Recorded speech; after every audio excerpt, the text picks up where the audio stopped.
ప్రభునందు ప్రేమైనటువంటి సహోదరి సహోదరులారా, మరి సోషల్ మీడియా వీక్షిస్తున్నటువంటి వీక్షకులు, బ్రదర్ జాషువా ఆర్ఎం అనే మన ఛానల్ని సబ్స్క్రైబ్ చేసుకున్నవారు, ప్రపంచ దేశంలో ఉన్నటువంటి క్రైస్తవులు, క్రైస్తవేతరులు, సనాతన ధర్మాన్ని అవలంబిస్తున్న వారందరికీ భారతీయుడిగా, ఒక సేవకుడిగా యేసుక్రీస్తు వారి నామంలో శుభవందనములు తెలియజేస్తూ ఉంటున్నాను. ప్రియులారా, సహోదరి సహోదరులారా, మరి చాలా కాలం తర్వాత మరలా సోషల్ మీడియాలో యూట్యూబ్లో మిమ్మల్ని కలుసుకునడానికి కృప చూపిన దేవదేవునికి నేను కృతజ్ఞతలు తెలియజేస్తూ ఉంటున్నాను. ఈ దినము మరి ఈ మీడియా ద్వారా మీ ముందుకు రావడం గల కారణం ఏంటంటే, మనందరికి విదితమే భారతదేశంలో తెలుగు 2 రాష్ట్రాలలో మరి ఎక్కువగా పీఠాధిపతిగా పిలువబడినటువంటి వారు ఎందరో ఉన్నారు. వారిలో ఒకరుగా మరి పరిపూర్ణానంద గారు కూడా ఉన్నారు. పీఠాధిపతి కాకినాడలో వారు ఉంటారు.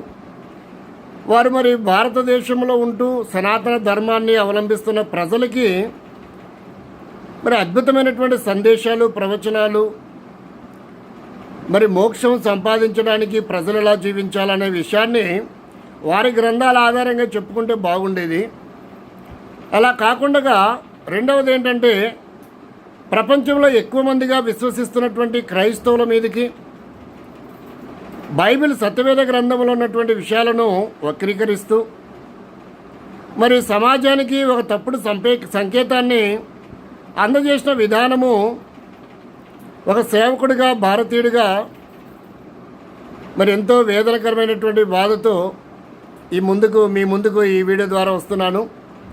మరి క్రైస్తవులైనా, సనాతన ధర్మాన్ని అవలంబిస్తున్న వారైనా బైబిల్ చదవండి, పర్వాలేదు. ఎవరు చదివినా పర్వాలేదు, మతోన్మాదులు చదివినా పర్వాలేదు. కానీ సత్యాన్ని సత్యంగా గ్రహించి మరి ఇతరులకు, సభ్య సమాజానికి సత్యవేద గ్రంథం బైబిల్లో ఇలా ఉంది అని చెప్తే బాగుంటుంది. సత్యాన్ని గ్రహించకుండా వక్రీకరిస్తూ మాటలను, వాక్యాలను వారికి అర్థమైనటువంటి పరిభాషలో, పద్ధతిలో సభ్య సమాజానికి మరి మీడియా ద్వారా, ప్రింట్ మీడియా ద్వారా, ఎలక్ట్రానిక్ మీడియా ద్వారా, యూట్యూబ్ ద్వారా తప్పుడు సంకేతము అందించడము అంత మంచిది కాదు. అది సబబు కాదు, అది విఘ్నత కాదు అన్నటువంటి విధానంలో ఆ మాటలు వింటున్నప్పుడు ఎంతో హృదయ విదారకమైనటువంటి మాటలుగా నాకు తోచినది. అంత మాత్రమే కాదు, మరి జాషువా ఆర్ఎం అనే ఛానల్ని సబ్స్క్రైబ్ చేసుకున్నవారు తెలుగు రాష్ట్రాలు కాక భారతదేశంలో మిగతా దేశాలలో ఉద్యోగము, వ్యాపారం చేస్తున్న వారు కొంతమంది ఉన్నారు. మన ఛానల్ సబ్స్క్రైబ్ చేసుకున్నవారు వారు కూడా ఫోన్ కాల్ ద్వారా, వాట్సాప్ ఫోన్ కాల్ చేసి, బ్రదర్ మరి పరిపూర్ణానంద గారు ఇలాంటి వీడియో ఒకటి చేశారు, మరి మీడియా ద్వారా, ప్రింట్ మీడియా, సోషల్ మీడియా ద్వారా మరి అనేకులకు వెళ్ళింది, భారత్ స్టూడియో ఛానల్ ద్వారా అది అనేకులు విన్నారు, క్రైస్తవుల మనోభావం దెబ్బతినింది దాని మూలంగా. మరి ఆ వీడియో మీరు కూడా చూసి స్పందించి సరైనటువంటి మరొక వీడియో చేస్తే బాగుంటుంది కదా. క్రైస్తవులు మరి కొంతమంది ఇప్పుడిప్పుడే క్రొత్తగా యేసుక్రీస్తు నమ్ముకొని విశ్వాసంలో జీవిస్తున్న వారికి అదెంతో కలవరపరిచేదిగా ఉంది కదా. కాబట్టి ఒక సత్యాన్ని మీరు వీడియో చేసి సోషల్ మీడియాలో, యూట్యూబ్లో అప్లోడ్ చేయండి. తద్వారా మన ఛానల్ సబ్స్క్రైబ్ చేసుకున్నవారు మిగతా వారికి అనేకులకు సత్యం తెలుస్తుంది అని అనేకులు నాకు ఫోన్ కాల్ చేయడం వల్ల నేను కూడా ప్రార్థన చేస్తాను. కొంతకాలం దేవుడు నాకు ఇచ్చిన అనుకూలతను బట్టి మరి నాకు ఈ వీడియో చేయడానికి సమయము, స్ఫూర్తి అన్నీ కూడా దేవుడు అనుకూలపరిచిన కారణం చేతనే ఈ వీడియోని ఈ దినం చేస్తున్నాను. ఈ వీడియో వినండి, వీక్షించండి, సత్యాన్ని గ్రహించండి. మీకు, మీ స్నేహితులకు, మీ బంధువులకు, దేశ విదేశాలలో ఉన్నటువంటి వారికి షేర్ చేయవలసిందిగా యేసుక్రీస్తు వారి నామంలో ప్రేమపూర్వకంగా విన్నవించుకుంటున్నాను. వీడియోని వారు ఏం టైటిల్ పెట్టారో ముందుగా మీరు గమనించండి. ఆ తర్వాత ఆ విషయాన్ని మనము మరి వీడియో ద్వారా కొన్ని మాటలు మీ గమనానికి తీసుకొని వస్తాను. ముందుగా వీడియో ఏమని వీడియో పెట్టారో ఒకసారి చూడండి. టైటిల్ చూడండి.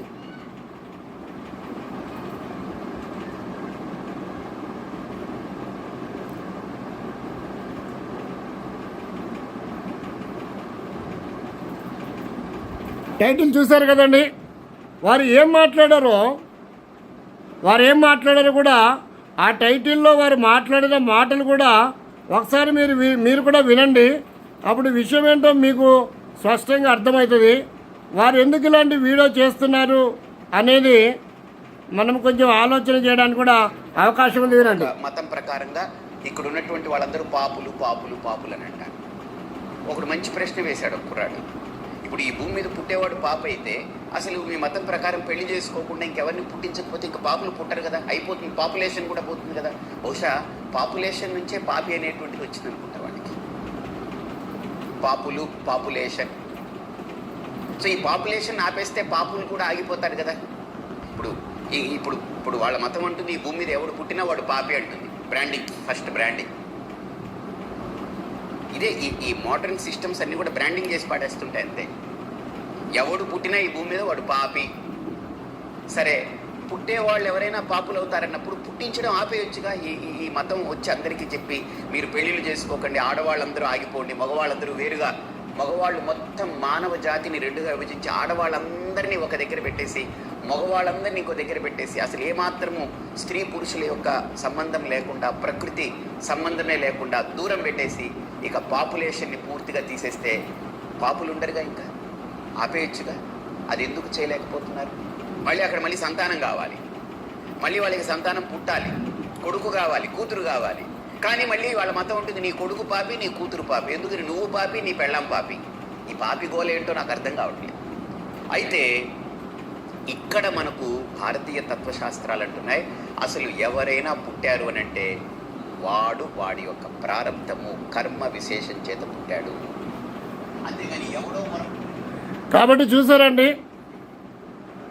ఎందుకు పుట్టారు, ఎలా పుట్టారు అనేది వారి నినాదం ఏంటంటే పండు తిన్న కారణం చేతనే పాపులు పుట్టారు అని పరిపూర్ణానంద గారు టైటిల్ ఒకటి పెట్టారు.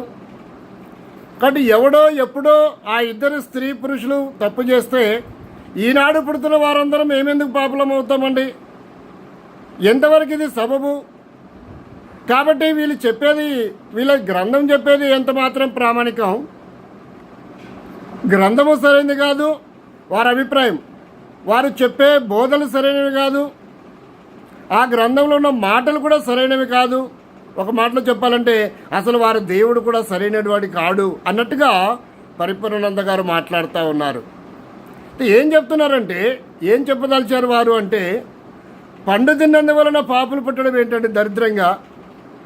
ఎవడైనా పుట్టాడంటే వాడి కర్మఫలాన్ని బట్టి పాపిగా పుడతాడు, కానీ కర్మఫలాన్ని బట్టి పుడతాడు అని అంటున్నాడు. ఒకసారి ఆలోచించండి, కర్మఫలాన్ని బట్టి పుట్టడము ఏంటిది?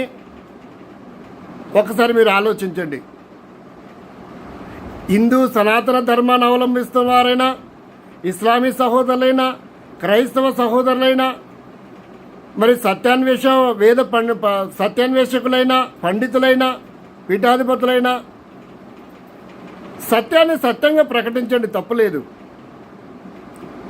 కానీ పరిపూర్ణానంద గారు మాట్లాడుతున్న మాటలు ఏంటంటే పండు తిన కారణం చేతనే పాపులుగా పుడుతున్నారు అని. అయితే సత్యవేద గ్రంథం బైబిల్లో మనం ఒకసారి పరిశీలన చేద్దాం. నిజంగా పండు తిన్నందువలన పాపులు పుట్టారా? అసలు బైబిల్లో దేవుడు ఏం చెప్పాడు? పండు తిన్నందువలన పాపులు పుడుతున్నారని దేవుడు చెప్పాడా అని చూస్తే ఆదికాండం 2వ అధ్యాయంలో 17వ వచనంలో ఒక మాట చెప్తూ వచ్చాడు. అయితే మంచి చెడ్డల తెలివినిచ్చి వృక్షఫలమును తినకూడదు, నీవు వాటి తినుదినమున నిశ్చయముగా చచ్చదవని నరునికి ఆజ్ఞ ఇచ్చెను. ఆ వృక్షఫలాన్ని తింటే దాని వలన నిశ్చయంగా చచ్చదవు, అది నా ఆజ్ఞ, అది నువ్వు తినకూడదు. నీకు మంచి చెడ్డ అనేది తెలుసుకునే వివేకము, స్వేచ్ఛ, స్వాతంత్రాన్ని ఇచ్చాను అని దేవుడు మరి ఆనాటి మొదటి మానవుడైన ఆదాము అవ్వకు దేవుడు ఆజ్ఞాపించినట్టుగా మనకి ఈ భాగంలో చూస్తున్నాం. వారు దేవునితో సహవాసం, సాంగత్యం చేస్తున్నటువంటి దినాలవి. రెండవదిగా మనం గమనిస్తే 3వ అధ్యాయంలో మరలా మనం ఆ మాటను చూస్తే ఏమని రాయబడింది అంటే 3వ అధ్యాయంలో 3వ అధ్యాయం మనం గమనిస్తాము. 3వ అధ్యాయంలో ఏమని రాస్తూ వచ్చారంటే, ఇక్కడ చూడండి, పండు తినినందువలన పాపులుగా పుట్టలేదు, వీరు ఆల్రెడీ పుట్టారు. పండు తినినందువల్ల ఏం జరిగిందో మనం చూస్తామండి. ఇక్కడ ఏం రాయబడిందంటే 9వ వచనం, ఆదికాండం 3వ అధ్యాయము 9వ వచనంలో ఇలా రాయబడింది. దేవుడైన యెహోవా ఆదామును పిలిచి, నీవెక్కడున్నావనను. అందుకతడు, నేను తోటలో నీ స్వరం విన్నప్పుడు దిగంబరిగా ఉంటిని గనుక భయపడి దాగుకొంటిని అనెను. అప్పుడు దేవుడు మరలా మాట్లాడుతున్నాడు. అందుకు ఆయన, నీవు దిగంబరివని నీకు తెలిపిన వాడెవడు? నీవు తినకూడదని నేను నీకు ఆజ్ఞాపించిన వృక్షఫలమును తింటివా అని అడిగెను. కాబట్టి దేవునితో సహవాసము సాంగత్యము చేస్తున్నటువంటి దినాలు, ఆ దినములలో దేవుని ఆజ్ఞకు నాటి ఆదామవ్వలు మరి తుంగలో తొక్కారు. దేవుని ఆజ్ఞను వారు పాటించలేకపోయారు. దేవుడు చెప్పిన మాటకు వారు స్పందించలేకపోయారు. దాని ప్రకారంగా జీవించలేకపోయారు. వారు దేవుడిచ్చిన ఆజ్ఞను ఉల్లంఘించారు. ఈ లోకంలో ఒక మనిషి, ఒక అధికారి ఏదైనా ఒక ఆజ్ఞాపిస్తే దాన్ని ఉల్లంఘించినట్లయితే దానికి తగిన ప్రతిఫలము, శిక్ష ఉంటుంది, పనిష్మెంట్ ఉంటుంది, సస్పెండ్ ఉంటుంది, లేదా ఉద్యోగం నుంచి మరి రిమూవ్ చేసే పరిస్థితులు కూడా ఉంటాయి. ఇవన్నీ మనందరికీ విదితమే. ఒక స్కూల్లో, ఒక కాలేజీలో, ఒక కార్యాలయంలో, అది ఏ డిపార్ట్మెంట్ అయినా పై ఆఫీసరు మరి క్రింద ఉన్న వ్యక్తులకు ఒక మాట ఆజ్ఞాపించినప్పుడు దాన్ని చేయకపోతేనే పనిష్మెంట్ ఉన్నప్పుడు, జగద్రక్షకుడైన దేవుడు మానవులకి ఒక మాట అప్పగించినప్పుడు అది చేయకపోతే మరి పనిష్మెంట్ ఉండదా? విఘ్నులైన వారు, వక్తలైన వారు, పీఠాధిపతులైన వారు, వేద పండితులైన వారు, సత్యాన్వేషకులు, క్రైస్తవేత్తలు అందరూ కూడా ఈ మాటలను సదుద్దేశంతో, సద్భావంతో విని వీక్షించి సత్యాన్ని మీరు పరిశీలించవలసిందిగా భారతీయుడిగా, సేవకుడిగా, ఒక సహోదరుడిగా ఈ మాటలు మీ గమనానికి తీసుకొని వస్తూ ఉంటున్నాను. కాబట్టి ప్రతి దినము సాయంకాలమున చల్లపూట దేవుడు ఆదామవ్వలతో ముచ్చటిచ్చినటువంటి విధి విధానము ఇక్కడ సత్యవేద గ్రంథంలో రాయబడి ఉంది. అయితే ఎప్పుడైతే దేవుని ఆజ్ఞను ఉల్లంఘించారో తద్వారా దేవునితో సహవాసాన్ని కోల్పోయారు, దేవునితో సంబంధాన్ని కోల్పోయారు, దేవుని స్వరాన్ని వినే స్థానం కోల్పోతూ వచ్చారు. అంతేగాని ఇక్కడ పండు తిన్నందువల్లనే పాపులు పుట్టారని ఈ మాటల్లో లేదు. మరి దేవుడు మనుషులు పుట్టించినప్పుడు ఎలా పుట్టించారో కూడా బైబిల్ స్పష్టంగా జ్ఞాపకం చేస్తుంది. దేవుడు మనుషులను పుట్టించినప్పుడు ఎలా పుట్టించారంటే వారిని పాపులుగా పుట్టించలేదు. మరి ఎందుకు పాపులు అవుతూ వచ్చారు? ఎందుకు పాపులు అవుతూ వచ్చారనే విషయాన్ని మనం సత్యవేద గ్రంథంలో పరిశీలన చేద్దాం. ప్రసంగి గ్రంథం 7వ అధ్యాయంలో 29వ వచనంలో ఇలా రాయబడి ఉంటుంది. ఇది ఒకటి మాత్రం నేను కనుగొంటిని, ఏమనగా దేవుడు నరులను యథార్థవంతులుగా పుట్టించెను. దేవుడు పాపులుగా పుట్టించలేదండి, యథార్థవంతులుగా దేవుడు పుట్టించాడు వారిని. అంత మాత్రమే కాదు, దేవుడు వారిని తో సహవాసం, సాంగత్యం చేసే ఆ సమానత్వంతో పుట్టించాడు. అయితే దేవుని ఆజ్ఞను ధిక్కరించినందువలన వారు దేవునితో సహవాసాన్ని, సాంగత్యాన్ని, ఆ అధికారాన్ని, ఆ స్వరాన్ని వినడం కానీ ఆధిక్యతను వాళ్ళు కోల్పోతూ వచ్చినట్టుగా సత్యవేద బంధం బైబిల్ సెలవిస్తూ ఉంది. కాబట్టి వారు వివిధమైన తంత్రాలు కల్పించుకున్నారు, దేవుని ఆజ్ఞను ధిక్కరించినారు అని మాత్రమే సత్యవేద గ్రంథం బైబిల్ చెప్తుంది. కానీ పండు తిన్నందువల్ల పాపులుగా పుట్టారు అని ఎంత మాత్రం బైబిల్ సంబోధించడం లేదు. పండు తిన్నందువలన వారు దేవునితో సహవాసాన్ని కోల్పోయారు, దేవుని చూసే ఆధిక్యతను కోల్పోయారు, దేవుని స్వరాన్ని వినే ఆధిక్యతను కోల్పోయారు. తద్వారా ఏమంటున్నారంటే నీ స్వరము విన్నప్పుడు మేము తోట మధ్యలో దాక్కున్నామంటారు. ఎందుకని? అంతకుముందు ఎప్పుడు స్వరం విన్నప్పుడు దాక్కోలేదే, ఎప్పుడైతే పండు తిన్నారో తద్వారా దేవునితో సాంగత్యం సహవాసాన్ని వాళ్ళు కోల్పోయారని సత్యవేద గ్రంథం బైబిల్ సెలవిస్తుంది. మరి పాపులు ఎలా అవుతున్నారు? పాపులు ఎలా అవుతున్నారంటే వివిధమైన తంత్రాలు కల్పించుకునటం వలన వారు పాపులు అవుతున్నారు. సత్యవేద గ్రంథం బైబిల్ మనం చూస్తే నేను 2-3 మాటలు మీకు జ్ఞాపకం చేస్తాను. యోహాను సువార్త 8వ అధ్యాయము ఏమని జ్ఞాపకం చేస్తుందంటే, యోహాను సువార్త 8వ అధ్యాయంలో 34వ వచనంలో ఇలా రాయబడింది, అందుకు యేసు పాపము చేయు ప్రతివాడును పాపమునకు దాసుడని మీతో నిశ్చయముగా చెప్పుచున్నాను అన్నాడు. అంటే ఎవరైతే పాపం అంటే సనాతన ధర్మంలో ఎవరు పాపులు లేరు అనుకుంటున్నారండి. పాపులు అనగానే క్రైస్తవులు మాత్రమే అని కొంతమంది బుద్ధిహీనతంగా మతోన్మాదులు వాడుతున్నటువంటి పదం అది.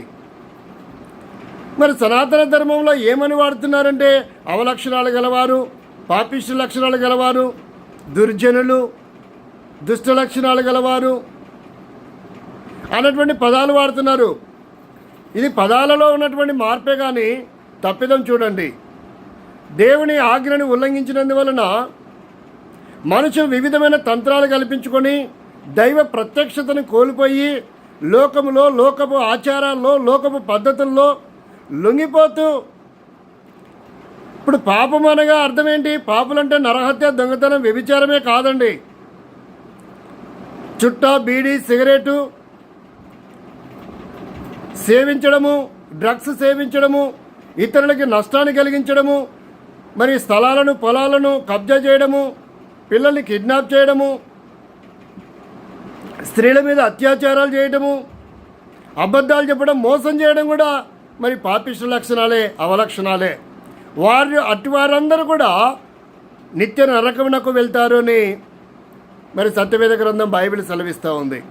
మరి సనాతన గ్రంథంలో లేదంటారా? సనాతన గ్రంథం కూడా చెప్తుందండి, తప్పు చేసిన వాడు మరి అర్ధంతరంగా అర్ధావిష్కాలంలోనే మరణిస్తాడని, మరి వారిని తీసుకెళ్ళడానికి యమధర్మరాజు ఉన్నాడని, అక్కడ నూనెలో వేసి కాలుస్తారని, రకరకాల పనిష్మెంట్లు ఉన్నాయని చెప్తూ ఉన్నారు. మరి ఒకవేళ ప్రజలు తప్పిదం చేయని వారే ఉన్నట్లయితే ఇంకా యమధర్మరాజు ఎందుకు, యమలోకం ఎందుకు? ఒక్కసారి మీరు ఆలోచించండి.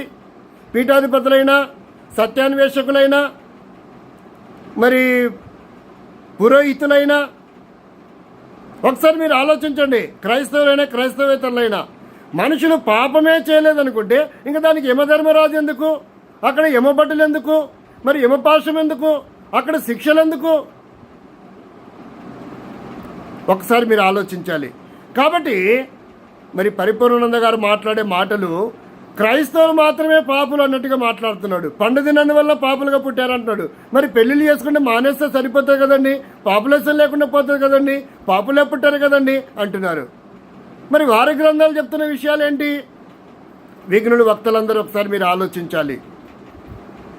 ప్రియమైన స్నేహితులారా, మిత్రులారా, సత్యాన్ని చక్కగా సభ్య సమాజానికి తెలియపరిస్తే మంచిది. కానీ తప్పు సంకేతాల వలన ప్రజలు భ్రష్టు పట్టిపోయేవారుగా ఉన్నారు. అది కూడా పీఠాధిపతి స్థానంలో ఉండి ఇలాంటి మాటలు మాట్లాడడం అది వారి విఘ్నత కాదు. ఒక పౌరుడిగా, భారతీయుడిగా, సేవకుడిగా చేతులు జోడించి పరిపూర్ణానంద గారికి చెప్పే మాటలు ఏంటంటే, వారు చెప్పదలుచుకున్న సత్యం ప్రజలకి ఉపయోగకరమైనది ఎన్ని చెప్పినా పర్వాలేదు, కానీ ఇలాంటి తప్పుడు సంకేతాలు చేయడము, మీడియాలో కూర్చొని మాట్లాడడం అంత సబబు కాదని ఒక సేవకుడిగా, సహోదరుడిగా, భారతీయుడిగా ఈ మాటలను తీవ్రంగా ఖండిస్తున్నాను. పరిపూర్ణానంద గారు మాట్లాడిన మాటలు. కాబట్టి సత్యాన్ని మీరు గమనించండి, పరిశీలించండి. ఎక్కడైనా పరిశీలన చేసి మేలైన దాన్ని చేపట్టడం తప్పేం కాదు, కానీ అర్థం కాకపోక తప్పుడు సంకేతాలు ఇవ్వడం అంత సబబు కాదు, అది విఘ్నత కాదని యేసుక్రీస్తు నామంలో ఒక సేవకుడిగా ఈ మాటలు పరిపూర్ణానంద గారికి తెలియజేస్తున్నాను. ఈ వీడియో పరిపూర్ణానంద గారికి చేరేదాకా మీరు అవసరమైతే మరి షేర్ చేయండి. క్రైస్తవులు, పీఠాధిపతులు, మరి ప్రధాన అర్చకులు కూడా ఈ విషయాలను సదుద్దేశంతో, సద్భావంతో, త్రికరణ శుద్ధితో వీక్షించి విని సత్యాన్ని అవలంబించవలసిందిగా మరి ప్రభు పేరిట మనవి చేస్తున్నాను. కాబట్టి ఇటు పాపం చేసిన వారు పాపములకు దాసులు అవుతున్నారు. ఆ దాసు నుండి బందీలుగా జీవిస్తున్న వారు, నిత్య నరకాన్ని జీవుతున్న వారు విడిపించడానికే యేసునాథుడు ఈ లోకానికి వచ్చాడండి. నరకానికి వెళ్లకుండా సరైన మార్గము నడిపించడానికి ఉన్న గ్రంథమే సత్యవేద గ్రంథం బైబిల్ అండి.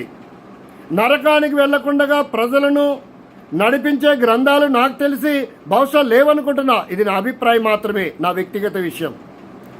ఒకవేళ ప్రజల్ని నరకానికి వెళ్లకుండా స్వర్గానికి నడిపించగలిగిన ఏకైక గ్రంథం ఏదైనా ఉందంటే అది సత్యవేద గ్రంథం బైబిల్ మాత్రమే. ప్రజలని ఎలా భూమి మీద జీవించాలో ఒక చక్కటి మార్గాన్ని చూపించే గ్రంథం సత్యవేద గ్రంథం బైబిల్ అని ఈ విషయంలో మరి ఘంటాప్రదంగా చెప్పడానికి ఏమాత్రం వెనుకాడడం లేదు. కాబట్టి ప్రియమైన స్నేహితులారా, మిత్రులారా, మీరు గమనించవలసిందిగా మనవి చేస్తున్నాను. రోమన్స్ పత్రికలో చూస్తే మరి ఏలైనగా ఏ భేదములు లేదు, అందరూ పాపం చేసి దేవుడు అనుగ్రహించి మహిమను పొందలేకపోతున్నారని రాయబడింది. అంత మాత్రమే కాదు, రోమా పత్రికలో 6:23 వచనంలో ఏలైనగా పాపం వల్ల వచ్చే జీతం మరణము, అయితే దేవుని కృపావరం మన ప్రభువైన యేసుక్రీస్తునందు నిత్య జీవం అని రాయబడింది. కాబట్టి ఇట్లు మనుషులందరూ అవలక్షణాలతో, పాపిష్ట లక్షణాలతో, దురుద్దేశంతో, దుర్గుణములు కలిగి, చెడు లక్షణాలు కలిగి జీవించడం చేత అందరూ కూడా నరకమునకు పాత్రులైనారు. ఇట్టి పాత్రులైన వారిని విడిపించడానికి మరి జగద్రక్షకుడు ప్రభువైన యేసుక్రీస్తు వారు 2020 సంవత్సరాల క్రితం ఈ లోకానికి యుగపురుషుడు, శకపురుషుడుగా అరుదించాడు. ఏ పాపము చేయని తాను ఇట్లు నరకములకు జరుగుతున్న మనందరి నిమిత్తమై, మన తప్పిదముల కొరకై, మన కర్మపాపముల కొరకై, మన కర్మముల కొరకై అని కూడా వాడచ్చు ఈ మాటని. కర్మం అంటే చేసిన వాటిని కర్మఫలం అని పిలుస్తారు. కాబట్టి ఇట్లు చేసిన కార్యాలను బట్టి నరకాన్ని జరుగుతున్న వాళ్ళని విడిపించే నాథుడు ఎవడు లేకపోగా ఈ సృష్టిలో యేసునాథుడే ఈ లోకానికి మన పట్ల ప్రేమ కలిగిన వాడై ఈ లోకానికి అరుదించాడు. మనం చేతులతో చేసిన కర్మఫలాన్ని బట్టి యేసుక్రీస్తు చేతుల్లో మేకులు కొట్టబడుతూ వచ్చాయి. మనము తల ద్వారా ఆలోచన చేసిన ద్వారా కర్మఫలం బట్టి యేసుక్రీస్తు తల మీద ముళ్ళకిరీటము కొట్టబడుతూ వచ్చింది. మనము వెళ్ళకూడని ప్రదేశానికి వెళ్ళి కాళ్ళ ద్వారా వెళ్ళటం ద్వారా చేసిన కర్మఫలాన్ని బట్టి యేసుక్రీస్తు పాదాల్లో మేకులు కొట్టబడుతూ వచ్చాయి. హృదయం ఒకటి కలిగి ఉండి బయటకు ఒకటి కర్మఫలములు మాటలు మాట్లాడిన కారణం చేత యేసుక్రీస్తు డొక్కలో బల్లెపోటు పొలపడుతూ వచ్చింది. ఈ రీతిగా ఏ నాథుడు కూడా మన కర్మఫలముల కొరకై మరి గాయపరచబడి, మేకులు కొట్టించుకొని, కొరడాదెబ్బలు కొట్టించుకొని, సిలువ వేయబడి, చనిపోయి, సమాధించబడి, మృత్యుంజయుడై తిరిగి లేచిన ఏ ప్రజాపతి కూడా మరి ఏ గ్రంథాలలో కూడా మనకు కనబడడు. ఒకే ఒక గ్రంథం సత్యవేద గ్రంథంలో ప్రజాపతి అనిపించుకునే అర్హత కలిగిన ఏకైక నామము యేసునామమే. కాబట్టి ప్రియమైన స్నేహితులారా, మిత్రులారా, ఇట్లు ఆయన కర్మఫలముతో నరకానికి జరుగుతున్న మనందరినీ విడిపించడానికి మన క్రియల ద్వారా చేసే తప్పిదాన్ని బట్టి ఆయన మేకులు కొట్టించుకున్నాడు, కొరడ దెబ్బలు కొట్టించుకున్నాడు, బల్లెపోటు పడిపించుకున్నాడు, శిలువ వేయబడ్డాడు, భూమికి ఆకాశం మ్రాండ్ మీద వ్రేళదేవుడు చనిపోయి సమాజముడు తిరిగి లేచాడు. ఆ ప్రశస్త రక్తం మన ప్రతి పాపములను కడిగి పవిత్రపరిచేదిగా ఉంది. కాబట్టి రక్త ప్రోక్షణం పాప వినాశనం అంటారు కదా. ఎవరు రక్తం చిందించారు? ఏ గ్రంథంలో ఉన్న రక్తం చిందించిన ప్రజాపతి అని ఆలోచిస్తే ఎక్కడ కనపడరు మనకు ప్రభువైన యేసుక్రీస్తు వారు మాత్రమే. కాబట్టి ఆ రక్తమే, ఆ రుధిరమే ఆయన యజ్ఞపశుగా బలిగా మనందరి నిమిత్తమై చేయబడి చనిపోయి తిరిగి సమాజముడు 3వ దినం లేచిన ముత్తించుడు. కాబట్టి ఆయన అంటాడు, పాపం చేస్తున్న ప్రతి వారలారా, కర్మఫలములకు బానిసలైపోయిన వారలారా నా దగ్గర రండి, నేను మీకు పాపక్షమాపణ కలగజేస్తాను, మీకు శాంతి సమాధానం ఇస్తాను, మోక్షము ప్రసాదిస్తానని ఆయన ప్రేమతో ఆహ్వానిస్తున్నాడు. కాబట్టి ఆయన ఆహ్వానాన్ని స్వీకరించండి. పండు తిన్నందువల్ల పాపులు పుట్టలేదు, చేసిన కర్మలను బట్టి మనం పాపులం అవుతున్నాం. ఆయన మా కర్మఫలం నుంచి విడిపించడానికి ఆయన కల్వరి శిలువలో యజ్ఞపశుగా బలిగా చేయబడుతూ వచ్చాడు, రక్తం చిందించాడు. కాబట్టి అంటుంది, యేసు రక్తం ప్రతి పాపము నుండి, ప్రతి కర్మఫలముల నుండి మనల్ని విడిపించి విముక్తులు చేస్తుంది. ఆయన కుమారులుగా, కుమార్తెలుగా ఆయన మనల్ని స్వీకరిస్తాడు. కాబట్టి ఇప్పుడే నువ్వు ఎవరైనా ఏ స్థితిలో ఉన్నా, ఏ కర్మఫలంలో ఉన్నా నువ్వు విముక్తి పొందాలంటే యేసునామమే శరణము. ఇప్పుడే ఈ క్షణమే యేసు ప్రభువా, నేను కర్మ పాపం చేశాను, ఫలములు నా జీవితంలో ఉన్నాయి, నేను భయముతో ఉన్నా, నరకానికి చెబుతున్నాను, నన్ను క్షమించు, నీ రక్తంలో కడిగి నన్ను పవిత్రపరచంటే ఇప్పుడే ఈ క్షణమే యేసు రక్తం ప్రతి పాపనుని కడిగి నేను ఆయన కుమారుడిగా కుమార్తెగా స్వీకరిస్తాడు. నువ్వు ఏనాడు చనిపోయినా నిత్య రాజ్యానికి మోక్షానికి నేను వారసునిగా చేస్తాడు. ప్రవీణేశ్వరందు విశ్వాసం ఉంచుము, అప్పుడు నీవు నీ ఇంటి వారి ఆత్మరక్షణ పాపక్షమాపణ పొందుతారు. నీకు కూడా ప్రార్థన చేస్తాం. ప్రేమలతో నీ మాటలు విన్న వారిలో కార్యం చేయమని, సత్యానికి గ్రహించిన కృప చూపించమని, వారి పీఠాధిపతులైన, ప్రధాన అర్చకులైన, క్రైస్తవులైన, క్రైస్తవులైతలు ఎవరైనా కర్మఫలం నుండి విముక్తి పొందడానికి యేసు రక్తమే శరణమని గ్రహించడానికి సహాయపడమని వందనములు చెల్లిస్తూ యేసుక్రీస్తు నామంలో ప్రార్థించి వేడుకొనిచున్నాం తండ్రి, ఆమేన్. ప్రవీణేశ్వరందు మీ అందరికీ శుభవందనములు తెలియజేస్తున్నాం. ఈ వీడియో వినండి, వీక్షించండి, మీ ఫ్రెండ్స్కి అనేకులకు షేర్ చేయండి. సత్యాన్ని గ్రహించి మేలుని పొంది పాప విముక్తులు కావాలని యేసుక్రీస్తు నామంలో సహోదరిగా మనం చేస్తున్నాం. Praise the lord.